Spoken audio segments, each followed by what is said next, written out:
Bismillahirrahmanirrahim. Hi, this is Zafar Iqbal. Welcome back to my channel. In this English grammar lecture, I will teach you the present perfect tense in detail with definitions, examples, and examples in sentences. In this lesson on present perfect tense, there is not a single definition of this tense, but a lot to understand. I hope that students will understand easily. By the end of this lesson, you will have a clear idea of a way to use this tense. So let's get started. But before the start of our lecture, if you like this video is interesting and developmental, so please don't forget to subscribe, like, thumb up, and comment. Kindly leave a remark underneath. I love to hear what you need to say. Thank you. अब हम चलते हैं white board की तरफ कि देखें मैंने इससे पहले भी वीडियोस में कहा था कि मैं आपको उर्दू इंग्लिश दोनों ज़बानों में एक्सप्लेन करूँगा। तो आज का हमारा लेक्चर है प्रेजेंट परफेक्ट टेंस पर, और इसमें जो है कि हम बात करेंगे इसकी डेफिनेशन की, इसकी एग्जांपल्स इन सेंटेंसेस की कि ये किस तरह से जाना जाता है, इसका तरीका क्या है, इसका फार्मूला क्या है, हम इस जुमले को कैसे जानेंगे कि ये किस टेंस का है। तो ये सारी चीज़ें मैं आपको ये बताऊंगा। तो चलते हैं वाइट बोर्ड की तरफ, ठीक है। वाइट बोर्ड पर ध्यान दीजिएगा कि कल हमने अपना इंट्रोडक्शन नोट किया था प्रेजेंट परफेक्ट टेंस के बारे में। तो उसके बाद आज हम इसकी डेफिनेशन से शुरू करते हैं कि प्रेजेंट परफेक्ट टेंस है क्या, ये किस तरह से काम करता है।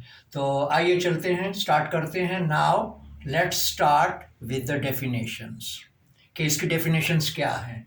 Number 1, the present perfect tense is used to express action that happened at a non-specific time. अब यहाँ पर देखें कि ये क्या कह रहा है कि non-specific time. It is also used to express actions that started in the past but continue to the present.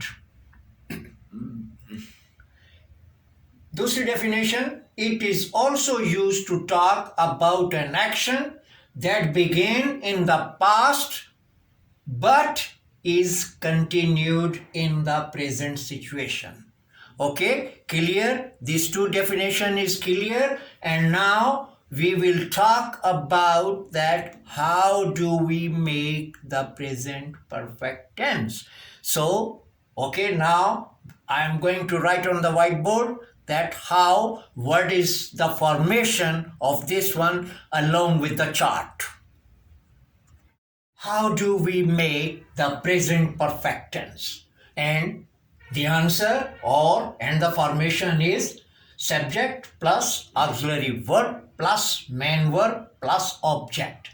As I told you before, जैसे कि मैंने पहले कहा था कि ये हमारा फार्मूला जो है कि 12 टेंसेस के साथ साथ चलेगा, लेकिन इसके ऑक्सिलरी वर्ब मेन वर्ब ये बदलते जाएंगे। अब देखिए, subject plus auxiliary verb plus main verb plus object, ये आपका फार्मूला है। अब इस प्रेजेंट परफेक्ट टेंस में ऑक्सिलरी वर्ब क्या होंगे? हैव या हैज। ये हैव और हैज आपका जो सेंटेंस जो सब्जेक्ट होगा उसके मुताबिक होंगे। मेन वर्ब में आपने थर्ड फॉर्म लगानी है। ठीक हो गया, आपका जुमला ऑटोमेटिकली प्रेजेंट परफेक्ट टेंस में चला गया।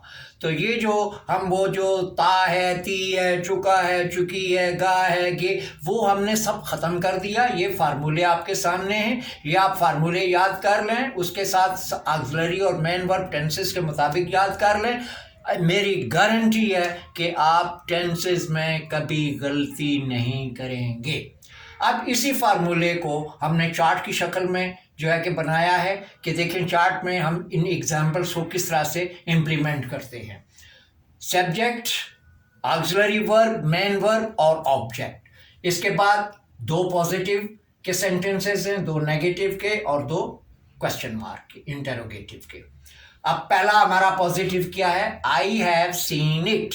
अब ये देखें, सब्जेक्ट में हमने आई लगा दिया, ऑक्सिलरी वर्ब में हैव आ गया, और थर्ड फॉर्म का हमने जिक्र किया था मेन वर्ब में, तो थर्ड फॉर्म सी की सीन आ गई, ऑब्जेक्ट में इट आ गया, आई हैव सीन इट। दूसरा सेंटेंस हमारा पॉजिटिव का, यू हैव ईटन माइन। अब देखें, सब्जेक्ट यू आ गया, ऑक्सिलरी वर्ब जो हमने ऊपर लिखा हैव आ गया, और थर्ड फॉर्म ईटन आ गई, और ऑब्जेक्ट में माइन आ गया, यू हैव ईटन माइन। अब नेगेटिव में, अब नेगेटिव जुमलों को बनाते वक्त जैसे कि मैंने पहले भी बयान किया है कि आपने फर्स्ट ऑक्सिलरी, आप देखें यहाँ पर फर्स्ट ऑक्सिलरी है, लेकिन यहाँ पर आप कंफ्यूज ना हो, क्योंकि जब अगले हम टेंसेस में जाएंगे तो आपको 2 ऑक्सिलरी मिलेंगे, और जब आखिरी टेंस पे जाएंगे तो आपको 3 ऑक्सिलरीज मिलेंगी। तो आपने क्या करना है कि नेगेटिव बनाते वक्त आपने फर्स्ट ऑक्सिलरी के बाद नॉट इंसर्ट कर देना है, and your sentence will be turned into the negative sentence. He has not been to Rome. He subject has, अब देखें यहाँ पर सब्जेक्ट ही है तो यहाँ पर हैव नहीं आएगा, यहाँ पर हैज आ जाएगा, इसलिए हमने ऊपर 2 लिखे हैं, हैव और हैज, यानी कि जो आपका सब्जेक्ट है उसके मुताबिक आएंगे। He has not, अब हमने नॉट लगा के फर्स्ट ऑक्सिलरी के बाद जुमले को नेगेटिव कर दिया, एंड बीन बी, और फिर उसके बाद थर्ड फॉर्म जो है कि been, he has not been to Rome. दूसरा negative, we have not played football. अब यहाँ पर देखें, सब्जेक्ट हमारा वी है और ऑक्सिलरी जो है कि हैव आ गया, क्योंकि सब्जेक्ट हमारा वी है, और उसी तरह से हमने we put not after the first auxiliary to make it or to turn into the negative sentence. So we have not played football. Interrogative sentence में आपने क्या करना है कि जहां पर भी आपको ये आए कि जी टर्न द फॉलोइंग सेंटेंस और following the sentence turn into the interrogative, तो आपने क्या करना है कि आपने ऑक्सिलरी वर्ब को देखना है, ऑक्सिलरी वर्ब को सब्जेक्ट के पास ले आना है, और सब्जेक्ट को पुश कर देना है ऑक्सिलरी का, आपका सेंटेंस ऑटोमेटिकली इंटरोगेटिव में हो गया।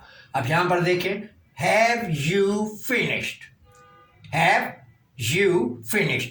अब यहाँ पर देखें, अब यहाँ पर इसका ऑब्जेक्ट कोई नहीं है, इसलिए कि हमारा सेंटेंस मेन वर्ब तक ये हमारा जो सेंटेंस है मुकम्मल हो जाता है, इसलिए ऑब्जेक्ट की ज़रूरत नहीं है। Have you finished question mark. दूसरा सेंटेंस है हैव दे डन इट। अब यहाँ पर देखिए, हमें ऑब्जेक्ट इट की ज़रूरत है, इसलिए हमने आगे ऑब्जेक्ट में लगा दिया क्वेश्चन मार्क के साथ, हैव यू डन इट। तो इस तरह से ये हमारा प्रेजेंट परफेक्ट टेंस है, और इस तरह के जो आपको बताया कि how do we make the present perfect tense, उसके बाद फॉर्मेशन दे दी, subject auxiliary verb main verb plus object, उसके बाद चार्ट में इस सारे को क्लियर कर दिया। और अब ये देख लें कि it is just piece of cake, कि ये जो टेंसेस को हम इतना मुश्किल जानते हैं, गर्दानते हैं कि ग्रामर बड़ी मुश्किल है, बड़ी टफ है, देखें कितना ईजी है, just like a piece of cake. Now, contractions with the present perfect tense. What is contraction? Contraction mean shortening, मुख्तसर करना, छोटा कर देना। तो इसके बाद एग्जाम्पल्स में आपको दे रहा हूँ, I have is equal to, अब इसके बाद क्या है, I apostrophe VE, जहाँ पर ये हो तो उसको हम I have पढ़ेंगे। इसी तरह से you have, U apostrophe VE, यानी जहां पर U apostrophe VE होगा उसको हम you have पढ़ेंगे। He has, he apostrophe S, इसको हम he has पढ़ेंगे। She has, she apostrophe S, इसको हम she has पढ़ेंगे। It has, it apostrophe S, इसको हम it has पढ़ेंगे। John has, John apostrophe S, इसको हम John has पढ़ेंगे। We have, V apostrophe VE, इसको हम we have पढ़ेंगे। They have, they apostrophe VE, इसको हम they have पढ़ेंगे। अब इसकी एग्जाम्पल्स देख लें कि एग्जाम्पल्स में हम इसको कैसे करेंगे। I apostrophe VE, तो इसका मतलब है I have finished my work। Second example, John, अब देखिए यहाँ पर क्या लिखा हुआ है, John's seen it, इसका क्या मतलब है कि John has seen it। Third example, they apostrophe VE, gone home, क्या मतलब हुआ इसका? They have gone home. Clear हो गया? तो अब इस तरह से ये हमारा आज प्रेजेंट परफेक्ट का लेक्चर खत्म होता है। और उसके बाद